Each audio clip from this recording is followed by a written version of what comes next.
a seguir, ¿verdad?, en el Evangelio de Marcos. Si recordáis, estamos ya en la última semana del Señor Jesucristo antes de morir en la cruz del Calvario. Estamos en Marcos capítulo 11 y vamos a estar hoy solamente, o depende de cómo lo miramos, solamente en los versículos que van del 22 al 26. Dice así la palabra del Señor, capítulo 11 de Marcos, versículo 22. Respondiendo Jesús les dijo: tened fe en Dios, porque de cierto os digo que cualquiera que dijere a este monte, quítate y échate en el mar, y no dudare en su corazón, sino creyere que será hecho lo que dice, lo que diga, le será hecho. Por tanto os digo, que todo lo que pidiereis orando, creed que lo recibiréis y os vendrá. Y cuando estéis orando, perdonad, si tenéis algo contra alguno, para que también vuestro Padre que está en los cielos os perdone a vosotros vuestras ofensas. Porque si vosotros no perdonáis, tampoco vuestro Padre que está en los cielos os perdonará vuestras ofensas.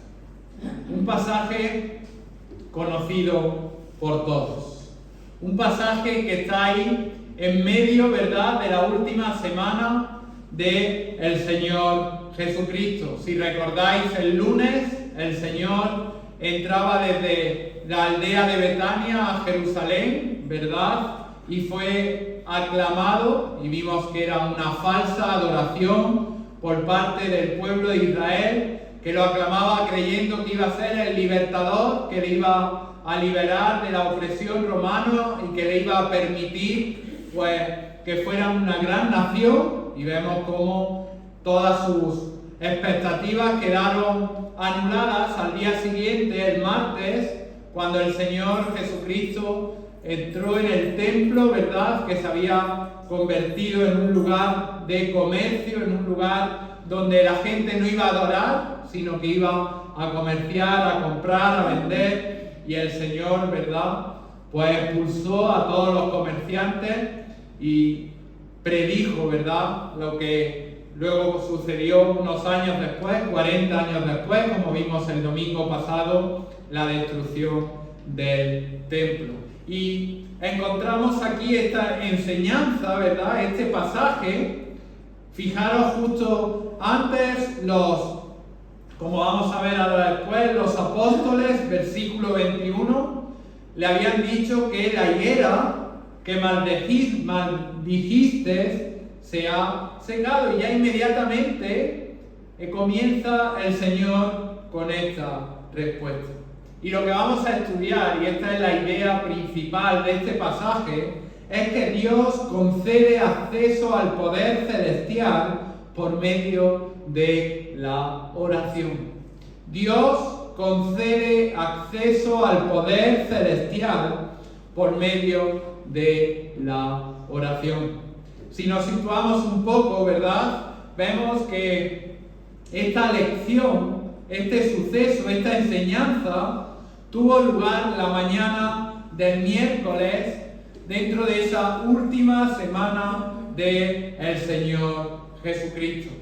Vemos como era común, y como ya estamos viendo, el Señor y sus discípulos se quedaban en Betania, ¿verdad?, que era una aldea que había cerca de Jerusalén, probablemente en casa de Marta, de María y de Lázaro, ¿verdad? Y cada día iban a Jerusalén. El primer día en esa entrada triunfal, el segundo día cuando fue al templo, y ahora estamos en el miércoles, y en este miércoles tiene lugar esta enseñanza.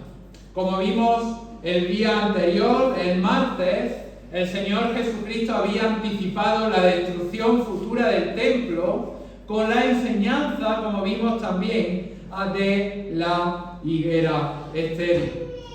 Y la pregunta que nos surge si nosotros vamos leyendo el Evangelio de Marcos de manera seguida, es porque el Señor en este momento inserta o introduce esta lección sobre la oración. ¿Por qué en este instante? ¿Por qué de esta forma? ¿Por qué les enseña a sus discípulos sobre la importancia de la oración? Y es que había una necesidad crucial. ¿Qué iba a pasar unos días después? Que el Señor Jesucristo, Dios hecho carne, ya no iba a estar presente físicamente con los discípulos. Y aunque el Señor vemos, como por ejemplo estudiamos en Marcos capítulo 1 o en Mateo capítulo 6, el Señor instruye a sus discípulos y les enseña de modo específico, ¿verdad?, en el Sermón del Monte, cómo debían de orar. Para ellos, en ese instante, el recordar la importancia de la oración era totalmente vital, era algo urgente para sus propias vidas. Necesitaban saber los discípulos del poder de la oración. Necesitaban saber los discípulos que justo en unos días ya no iban a estar junto con el Señor Jesucristo, que podían pedir, que podían seguir pidiendo, que podían seguir recibiendo directamente de parte de Jesús. Aunque Él ya no estuviera físicamente con ellos, porque sabéis que después de su muerte, 40 días después, ascendió al cielo, sus discípulos y cada creyente podemos recibir el poder de Dios, el poder celestial, por medio de la oración. En ese instante, en este momento, el Señor les aportaba a ellos la provisión, la protección, la corrección y le estaba instruyendo. Pero el Señor, esta situación iba a cambiar, ¿verdad? El Señor ya no iba a estar más con ellos. Iba a cambiar de forma dramática. Y ellos iban a pasar de tener presente a Cristo en todo el tiempo y en todo momento a no tenerlo en absoluto. Llegarían a ser como los creyentes de hoy en día, como los creyentes de las generaciones posteriores, como los creyentes como somos tú y yo. No tenemos al Señor, ¿verdad?, aquí físicamente, no estamos al lado de Él, pero dependemos únicamente de la oración con el fin de acceder al poder y a la provisión de Dios para cada una de nuestras necesidades. Dependemos de la oración. Si queremos acceder al poder de Dios, si queremos acceder a la provisión de Dios, tanto desde el punto de vista espiritual como material, dependemos únicamente de la oración. Al igual que ellos, los discípulos se volverían totalmente dependientes de aquel que ya no iban a poder ver, ya no iban a poder hablarle directamente, ya no podían pedirle de forma directa, pero sí por medio de la oración. Y por eso, en este instante, fijaros en la última semana del Señor Jesucristo, los discípulos y hoy tú y yo necesitamos saber que Jesús nos cuida, necesitamos saber que Jesús nos sustenta por medio de la oración. Qué importante, queridos hermanos, es la oración. Qué importante, queridos hermanos, es que el creyente ore cada día y en todo momento. Si necesitamos, si queremos ser sustentados, si queremos acceder al poder y a las bendiciones de Dios, el creyente debe y tiene que orar. Fijaros por un instante en el Evangelio de Juan, en el capítulo 14, versículos 13 y 14, dice: y todo lo que pidierais al Padre en mi nombre, lo haré para que el Padre sea glorificado en el Hijo. Si algo pidieres en mi nombre, yo lo haré. Un poco más adelante en este mismo Evangelio, capítulo 15, versículo 16, dice la palabra del Señor: no me elegisteis, capítulo 15, versículo 16, no me elegisteis vosotros a mí, sino que yo os elegí a vosotros. Yo he puesto para que vayáis y llevéis fruto, y vuestro fruto permanezca, para que todo lo que pidierais al Padre en mi nombre, Él os lo dé. Qué importante que el creyente ore. Y vamos a ver 5 elementos de la oración. En primer lugar, vamos a ver el contexto en el que se produce esta enseñanza sobre la oración.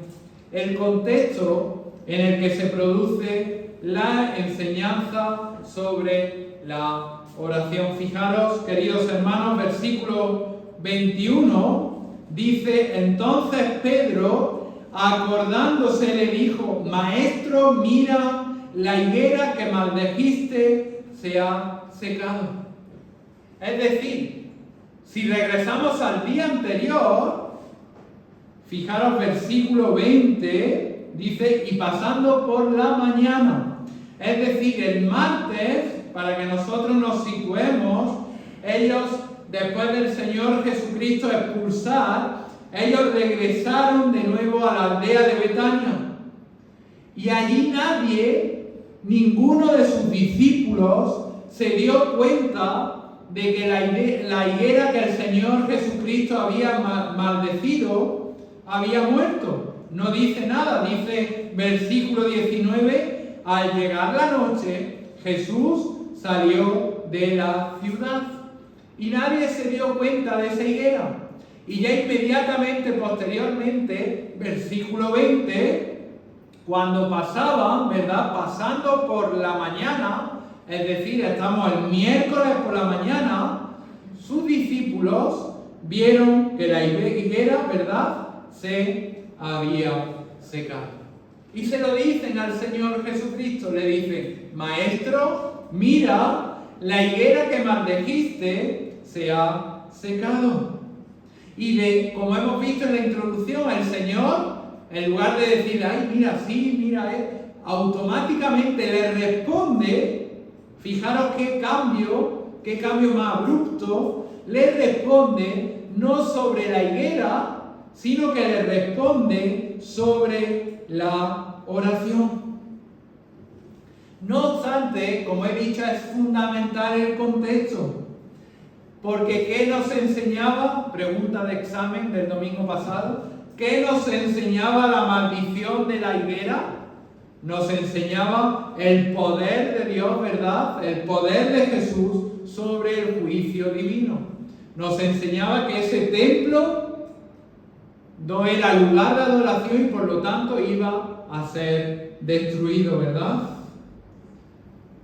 Y fijaros, Pedro le dijo junto al resto: ¿cómo es que se secó la higuera? Esa es la pregunta que hicieron concretamente, como podemos leer en Mateo capítulo 21, versículo 20. Ellos lo que querían saber era cómo el poder de Dios, el poder del juicio de Dios se había producido.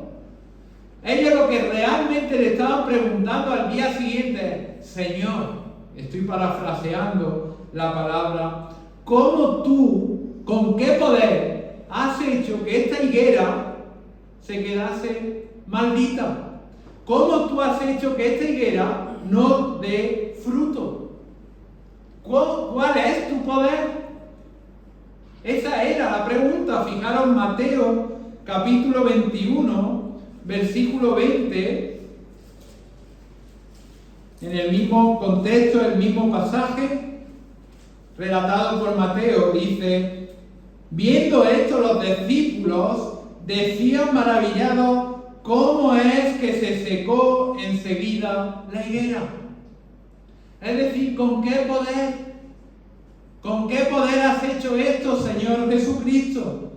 Y la respuesta, fijaros, del Señor fue que ese poder venía de Dios y que ellos podían acceder a ese poder por medio de la oración. Por medio de la oración, al igual que cada uno de nosotros podemos acceder al poder de Dios por medio de la oración. La confianza en la oración empieza al recordar cómo Dios ha mostrado su poder en el pasado. Habría poco motivo para pedir ayuda al Señor en el presente o en el futuro si nosotros como creyentes no hubiésemos visto el poder de Dios en el pasado. ¿Cómo vamos a ver el poder de Dios? ¿Cómo vamos a pedir el poder de Dios si no lo sabemos? Sin embargo, el Señor a lo largo de toda la Escritura nos ha dejado muestra de que su poder es exceso, de que es un Dios todopoderoso, ¿verdad? Y nosotros, por medio de la oración, podemos acceder al poder de Dios. Fijaros, el Señor Dios en Isaías capítulo 46, versículos del 8 al 10. Hablándole a su pueblo, el profeta Isaías 46, los versículos del 8 al 10. Dice la palabra del Señor: acordaos de esto y tened vergüenza. Volved en vosotros predicadores. Acordaos de las cosas pasadas desde los tiempos antiguos. Porque yo soy Dios y no hay otro Dios, y nada hay semejante a mí, que anuncio lo por venir desde el principio y desde la antigüedad lo que aún no era hecho, que digo, mi consejo permanecerá y haré todo lo que quiero. El salmista, un poco más atrás en el Salmo 105, versículo 5, dice: acordaos de las maravillas que Él ha hecho, refiriéndose a Dios, de sus prodigios, de los juicios de su boca.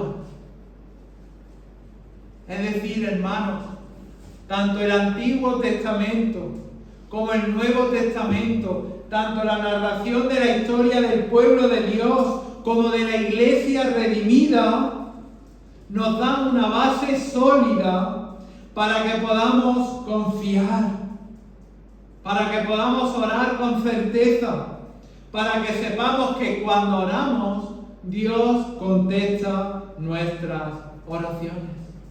Si Dios contestó a su pueblo Israel, si Dios contestó a estos discípulos, si Dios contestó a los apóstoles, si Dios contesta cada una de nuestras oraciones. Por eso es importante el contexto. Ellos vieron que la higuera, que cómo podían acceder a ese poder, y Dios les dice, por medio de la oración.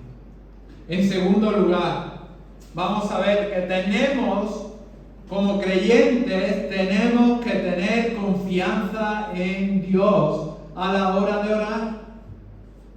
Debemos de tener confianza en Dios para orar. Fijaros, versículo 22 dice: respondiendo Jesús les dijo: tened fe en Dios. Qué respuesta, ¿verdad? La respuesta del Señor: tened fe en Dios.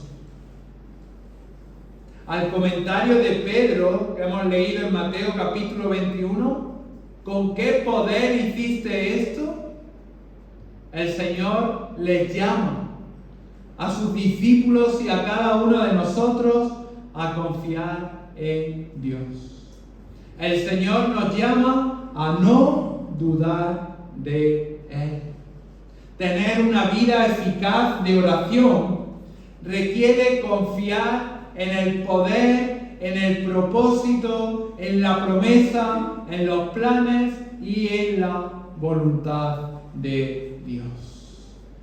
Nuestra oración se debe enfocar en honrar el nombre de Dios, en pedir en el avance de su reino y que el Señor cumpla su voluntad, no la nuestra, ¿verdad? Sin embargo, queridos hermanos, una oración egoísta, una oración pensando en nosotros, olvidándonos en el avance del reino, olvidándonos en la voluntad del Padre, sino en nuestra voluntad, la palabra del Señor nos dice que no va a ser contestada. Fijaros Mateo capítulo 6, versículos 9 al 10, dice la palabra del Señor, pasaje, ¿verdad?, conocido por todos. Padre nuestro que estás en los cielos, santificado sea tu nombre. Reconocemos la soberanía y la santidad de Dios. Venga tu reino, hágase tu voluntad. Tu voluntad en la tierra se refiere a que avance el reino de Dios, en que las personas puedan ser salvas, en que las personas puedan conocer a Cristo. Hágase tu voluntad. Sin embargo, Santiago, ¿verdad?, por otro lado, nos dice en capítulo 4, versículo 3, pedid y no recibís, porque pedís mal. ¿Por qué? Porque ¿qué estaban pidiendo? Para sus deleites, ¿verdad? Juan, el apóstol Juan, en su primera carta hizo hincapié en que nuestras oraciones no deben de estar acorde a nuestros pensamientos, no deben de estar acorde a nuestros intereses, sino que nuestras oraciones deben de ser coherentes con la voluntad de Dios. Fijaros, dice Primera de Juan capítulo 5, versículo 14, esta es la confianza que tenemos en Él, que si pedimos alguna cosa conforme a lo que nosotros queramos, Él nos oye. No, dice la palabra del Señor que si pedimos alguna cosa conforme a su voluntad, Él nos oye. Por tanto, el creyente debemos de tener confianza en la oración.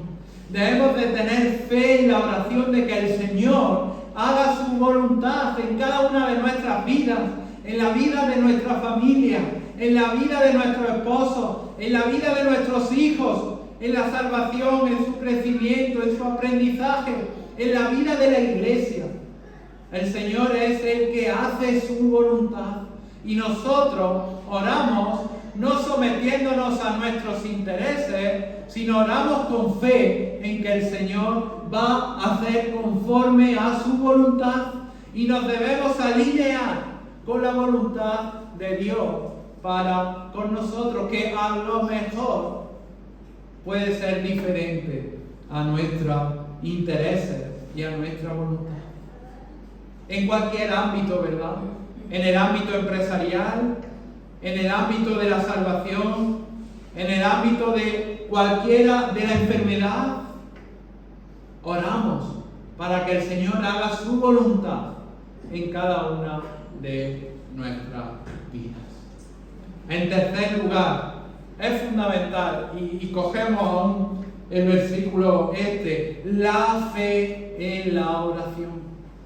El creyente debe de tener fe en la oración. Fijaros, dice versículo 22, leemos, tened fe en Dios, versículo 23, porque de cierto os digo que cualquiera que dijere a este monte, quítate y échate en el mar, y no dudar en su corazón, sino que creyere que será hecho lo que dice, lo que diga le será hecho.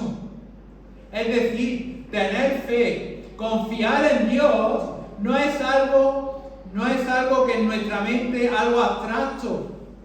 No es ni siquiera algo teológico, debe ser algo teológico, debemos de tener fe, sino que aquí lo que se está refiriendo el Señor Jesucristo es que nuestra fe debe ser una fe práctica, debe ser una fe personal y práctica. Fijaros, la promesa del Señor en este versículo es sorprendentemente amplia y sorprendentemente generosa. Y comienza diciendo, tened fe, versículo 23, porque de cierto, es decir, esto es una realidad, en verdad, lo podríamos traducir, que como en este, que se usa durante más de 100 veces en el Antiguo Testamento, y que dice, esto es una verdad, que cualquiera, y aquí no se está refiriendo a toda la humanidad, sino que vemos en el contexto que se está refiriendo al creyente, que cualquiera que dijere a este monte, ¿a qué monte? No se está refiriendo a un monte en concreto. Probablemente los discípulos tenían delante el monte de los olivos, que se puede ver desde el Mar Muerto, o el monte en el cual estaba situado el templo, como vimos la semana pasada. Pero la importancia no es que sea un monte en concreto, sino que podemos pensar en cualquier monte, en un monte hipotético, no en un monte literal. No, el Señor Jesucristo no se estaba refiriendo literalmente a una determinada montaña que se mueve y que va al mar, sino como si eso fuese algo que ocurre comúnmente, ¿verdad? Nadie, vamos a ser sensatos, ha visto que alguien ore y que un monte se vaya al mar, ¿verdad? El Señor está usando aquí una hipérbole.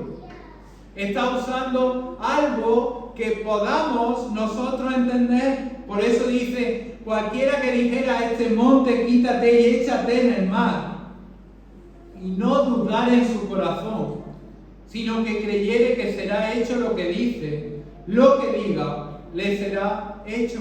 Es decir, es una hipérbole, es una figura del lenguaje que no está destinada a enseñarnos una verdad espiritual.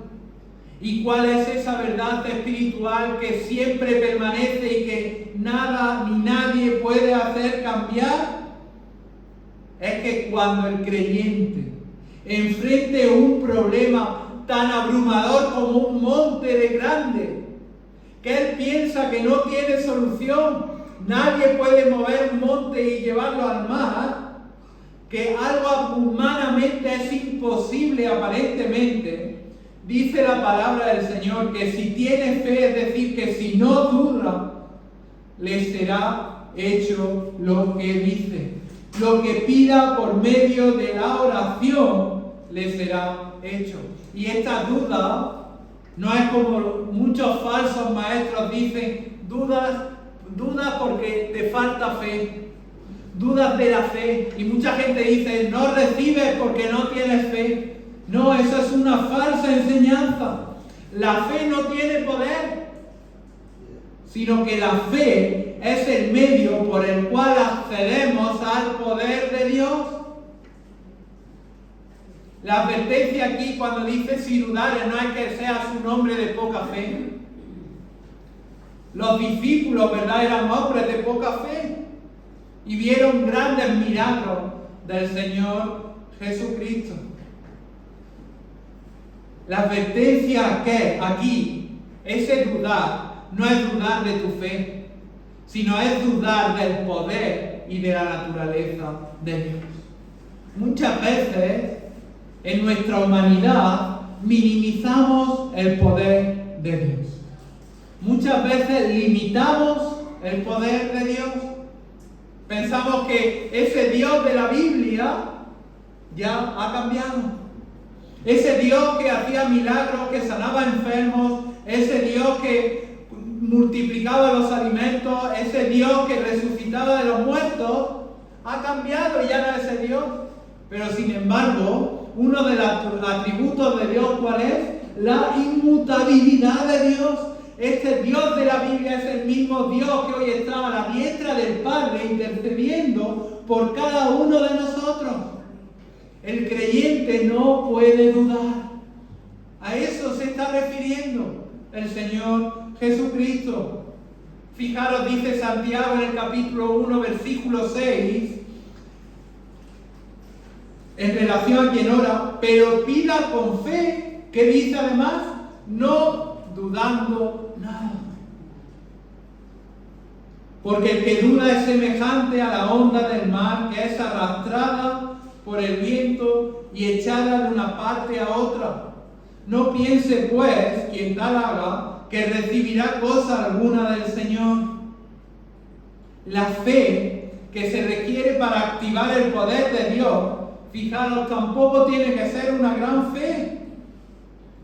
¿Qué le pasó a los discípulos, verdad? Cuando Pedro estaba en mitad del mar, ¿verdad? Vino una tormenta, su fe cae, ¿verdad? Y el Señor le dice, hombre de poca fe. Sin embargo, a pesar de que era un hombre de poca fe, ¿qué pasó? Que el poder de Dios actuó.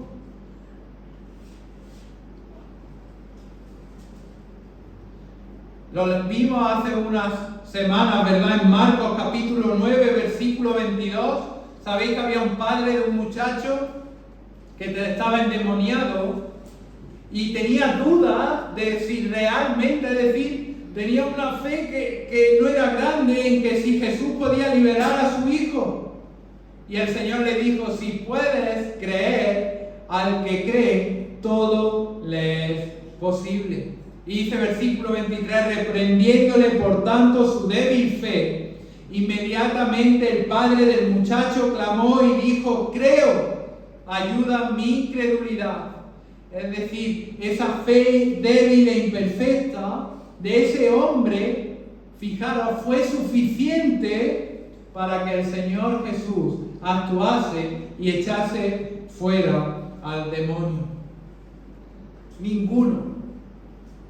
Nadie de los que estamos aquí tenemos una fe perfecta, ¿verdad?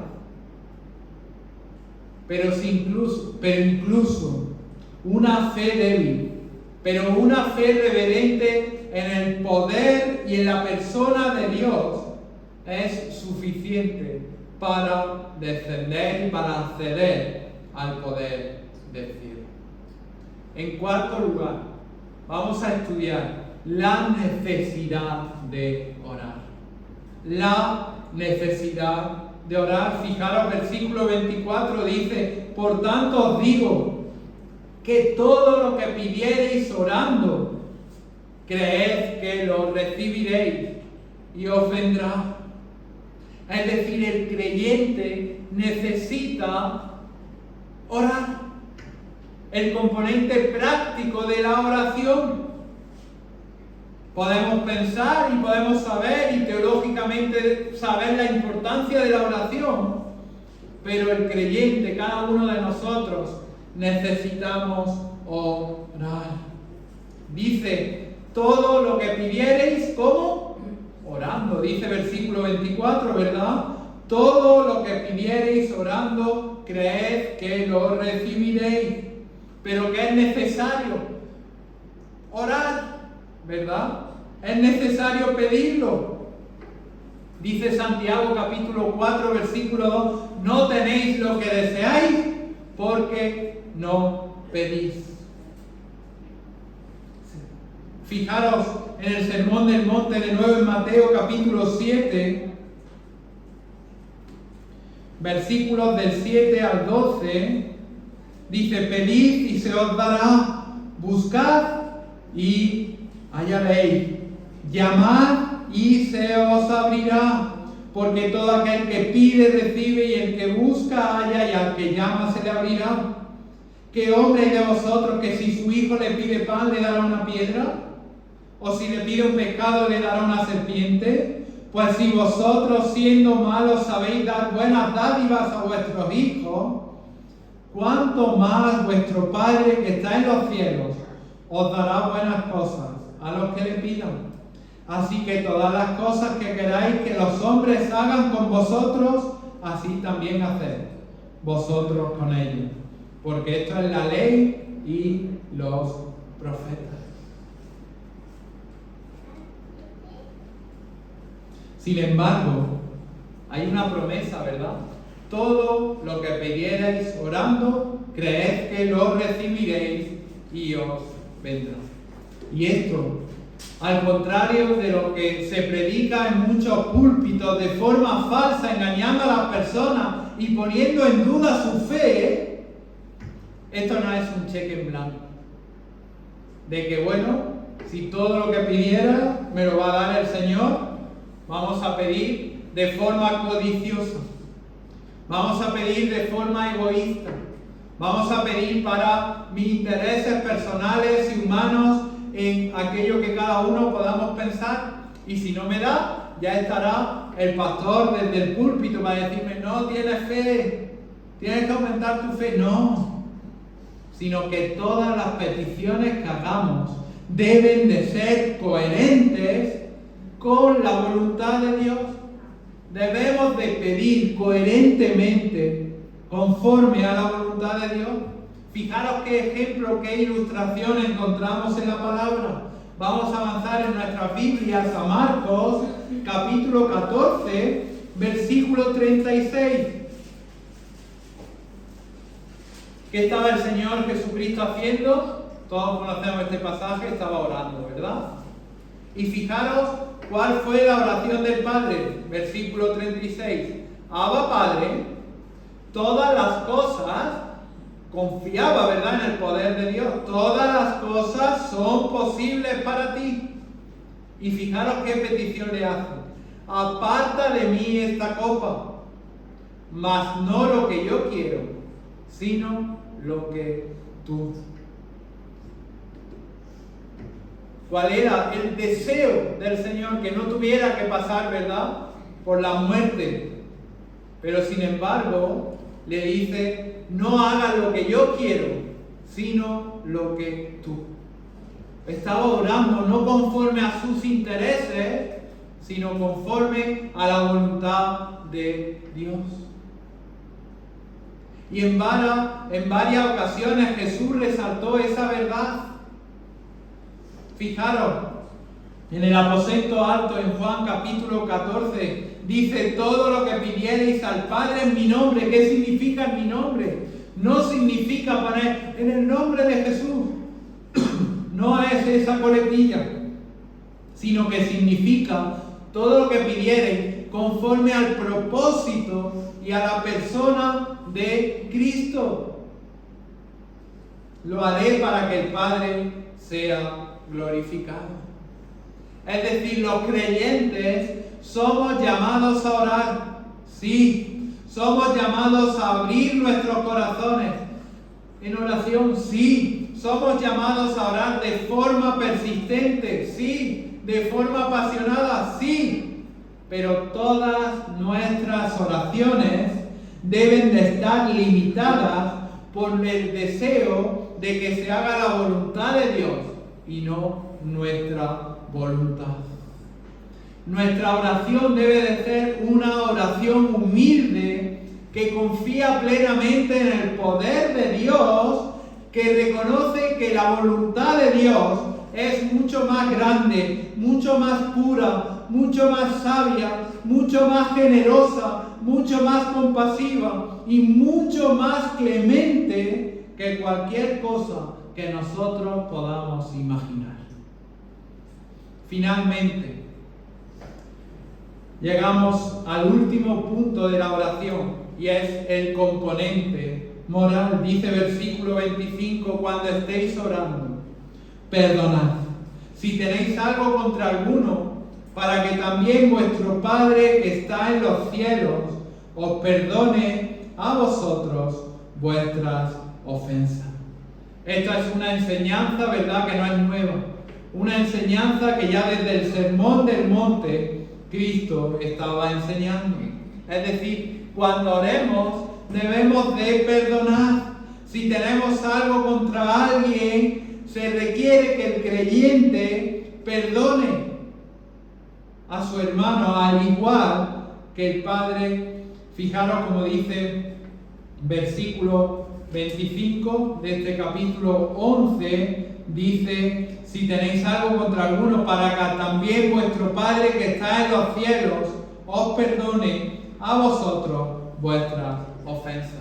Y hago de nuevo un inciso. Este perdón no se está refiriendo al perdón que recibe la salvación.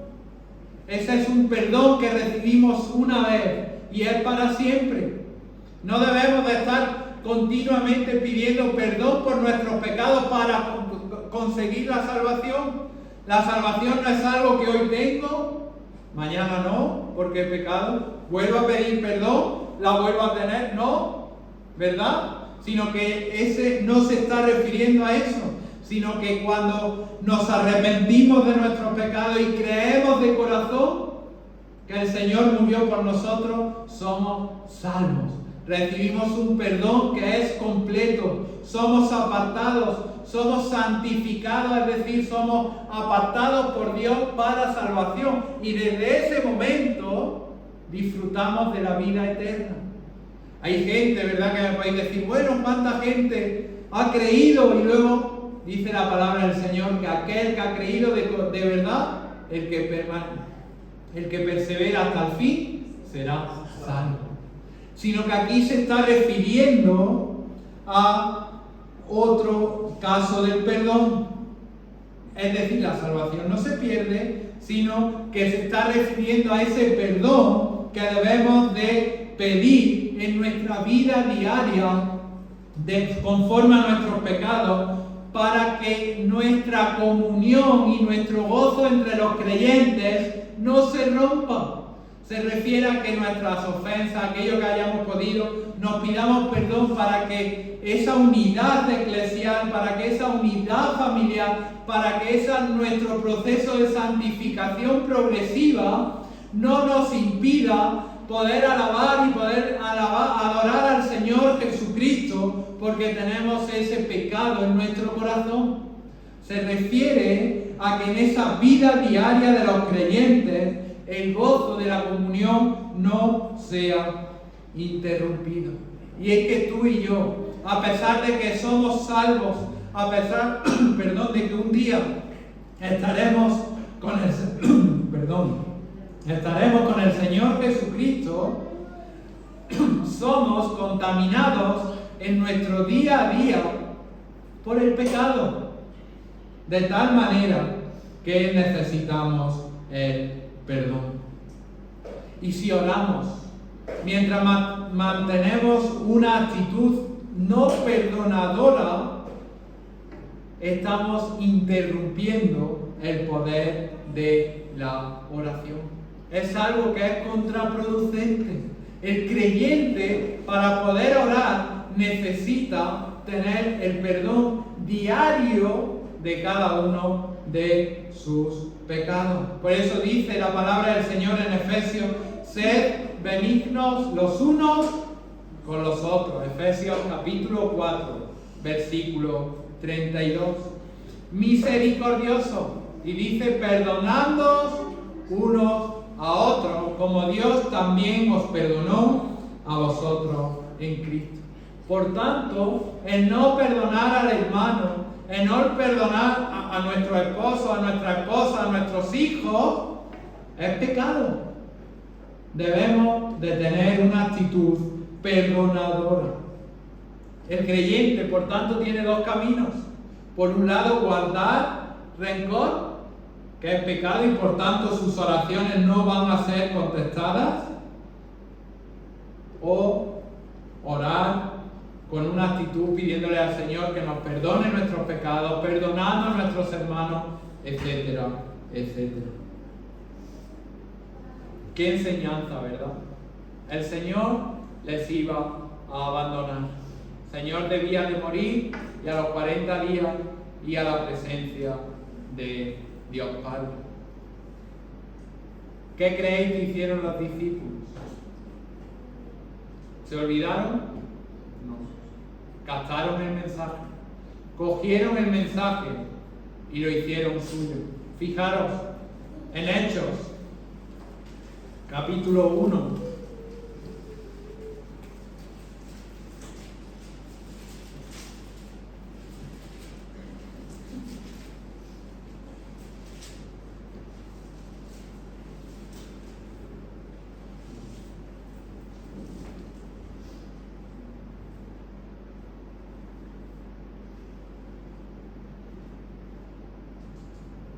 Versículo 12 al 14, ¿qué había pasado? El Señor Jesucristo, ¿qué había pasado? Había ascendido, ¿verdad?, al cielo. ¿Qué hacían ellos?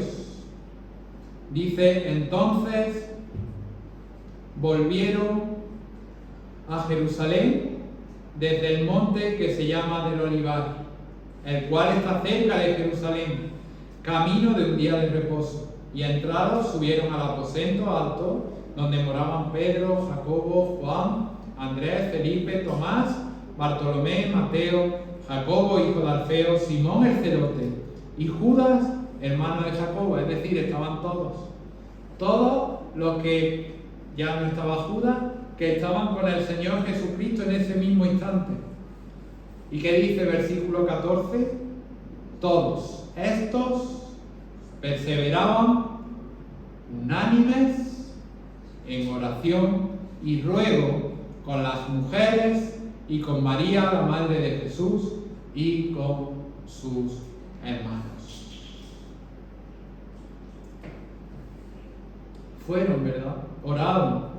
Fijaros qué pasó, que esas oraciones fueron contestadas el día de Pentecostés. Cuando, ¿qué pasó el día de Pentecostés? Versículo 1, capítulo 2. Cuando llegó el día de Pentecostés, estaban todos unánimes juntos y de repente del cielo vino un estruendo como de un viento recio que soplaba, el cual llenó toda la casa donde estaban sentados, y se le aparecieron lenguas repartidas como de fuego, asentándose sobre cada uno de ellos, y fueron llenos del Espíritu Santo. Recibieron el poder de Dios. Predicaron el Evangelio, ¿verdad?, a continuación con el poder de Dios, y todos sabéis que miles y miles de personas fueron salvas, y así nació la Iglesia.